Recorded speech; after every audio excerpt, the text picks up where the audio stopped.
rock and metal invasion. My name is Steve.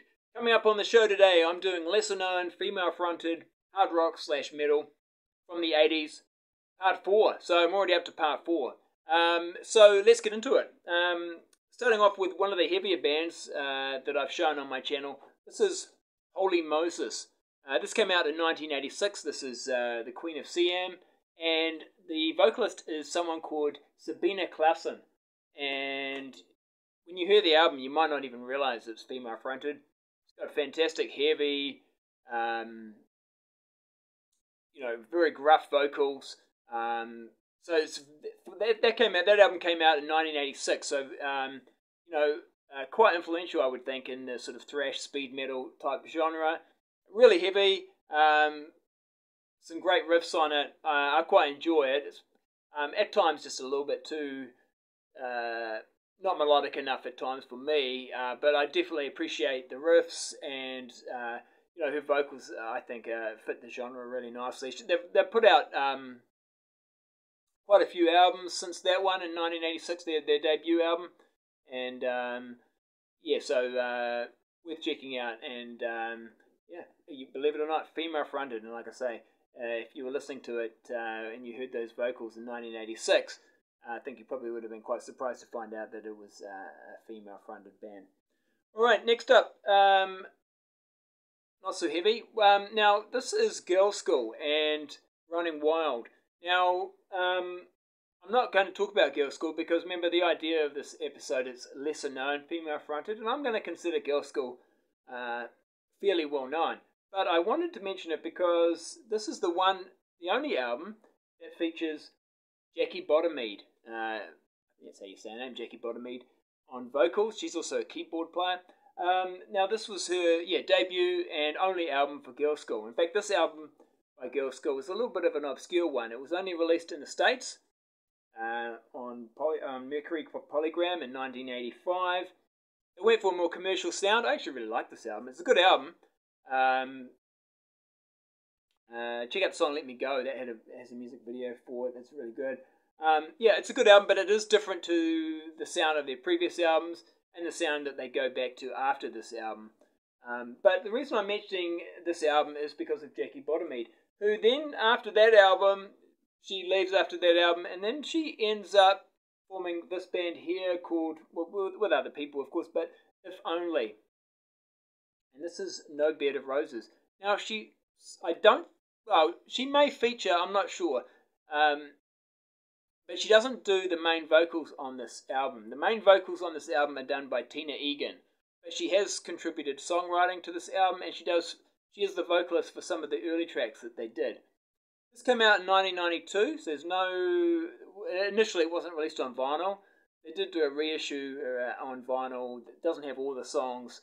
It's quite hard to get. I'd love to get it, but it's pricey and not easy to get.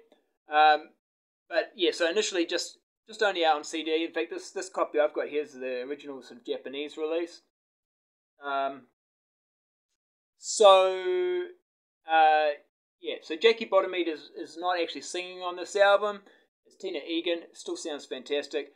Really great songs on here. Highly recommend checking it out if you didn't know about it. It's that for that sort of heavy melodic rock.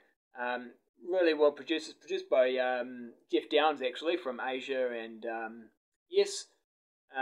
really good stuff. The title track, No Bed of Roses, is really good, and one of the heavier songs and best songs is A Rock in a Hard Place. So that's really good. So she actually, although she contributed songwriting, and did do vocals on some of the earlier songs, she left just, I think, before the album was recorded, obviously, and so they got Tina Egan in. But yeah, 1992, bands with that sound, it just wasn't popular. She then did go on and do Jackie Bottomede did then go on and do a solo album. I think it came out in the mid-90s. Had some songwriting by Leah Hart from Fastway. Some good songs on there, actually. Some of the songs feature that she did. I haven't got her debut solo album. It's kind of hard to get, quite rare.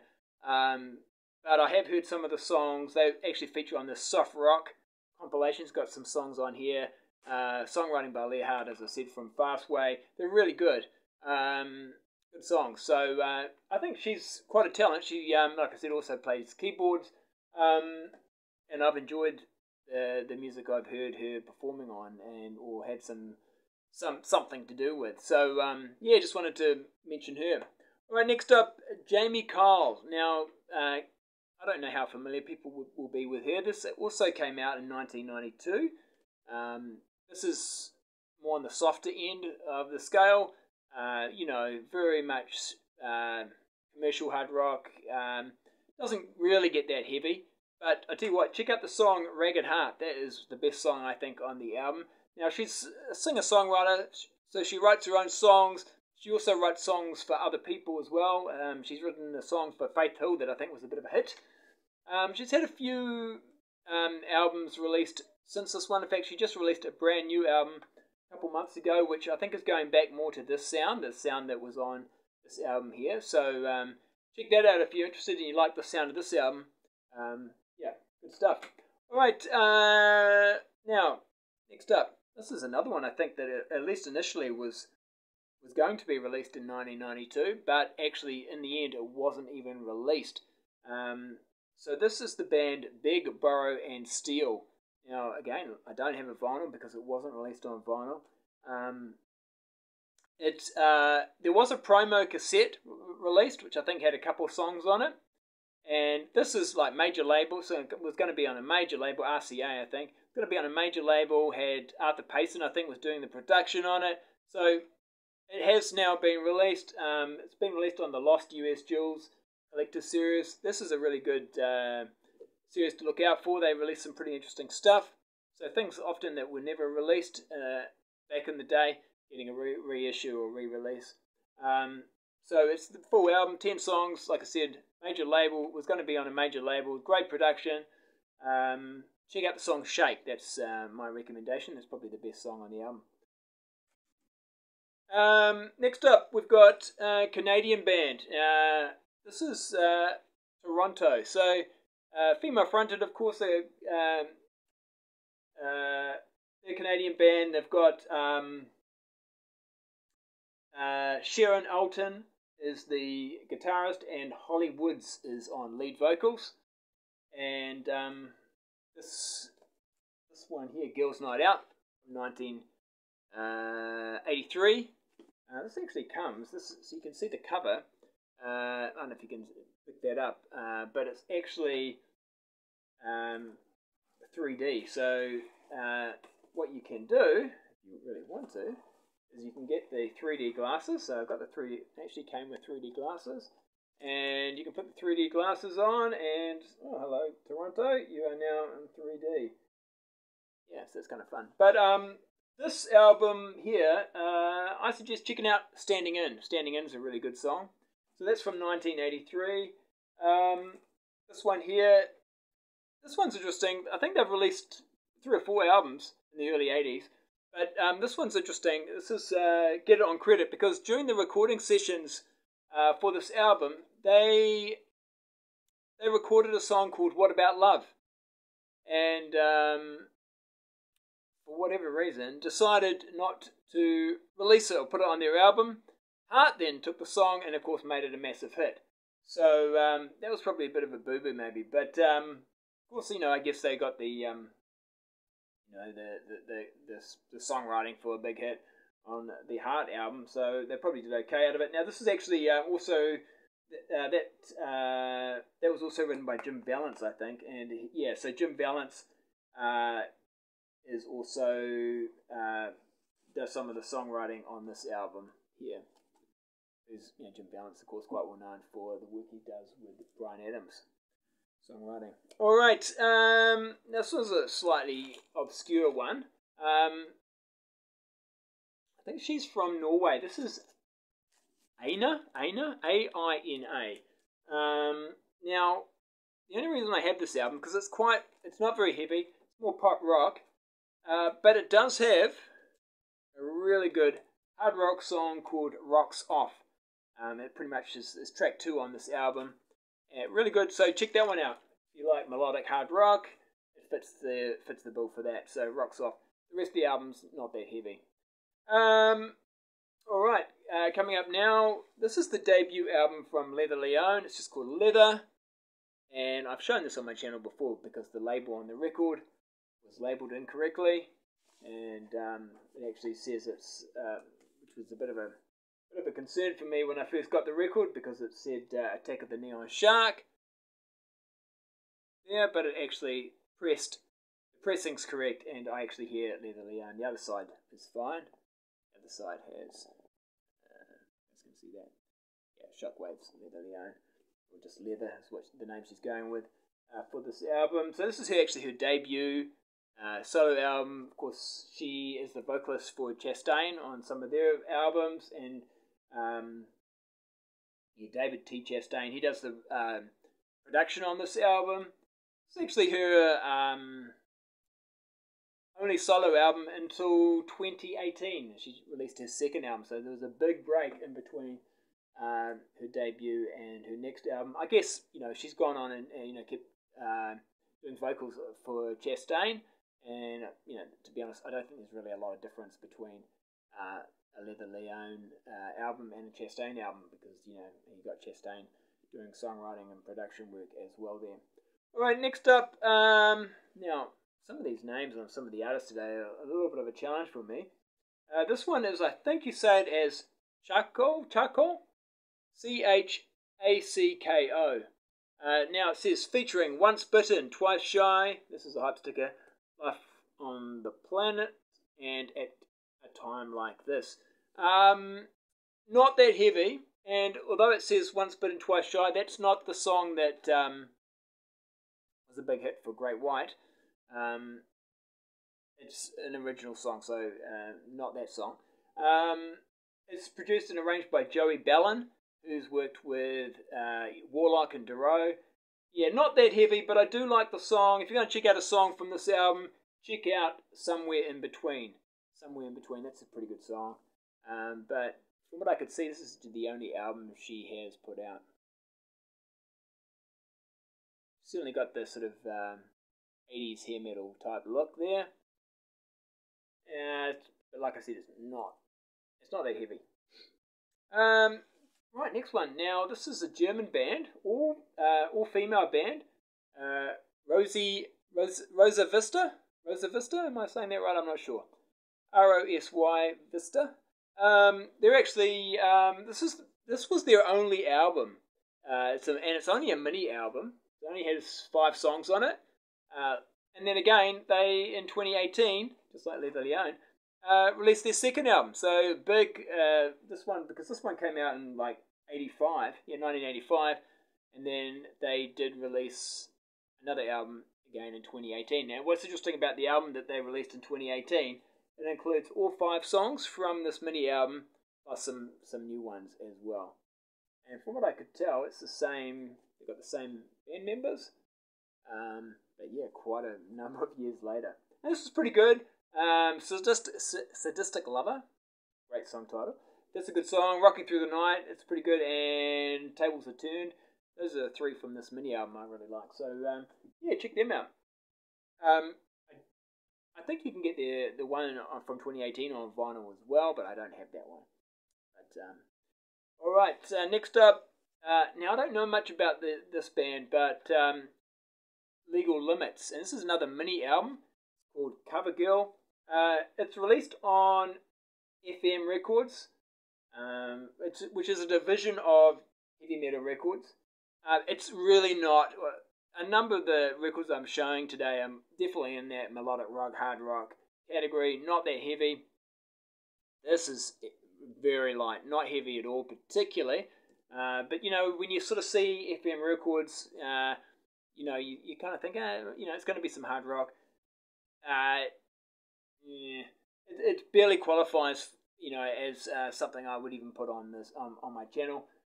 But I was curious about it, checked it out. I think this band might be French, looking at some of the surnames, which I'm not going to try and pronounce, of the band. Really don't know too much about them at all. But like I said, yeah, really not very heavy. It's only got 5 songs.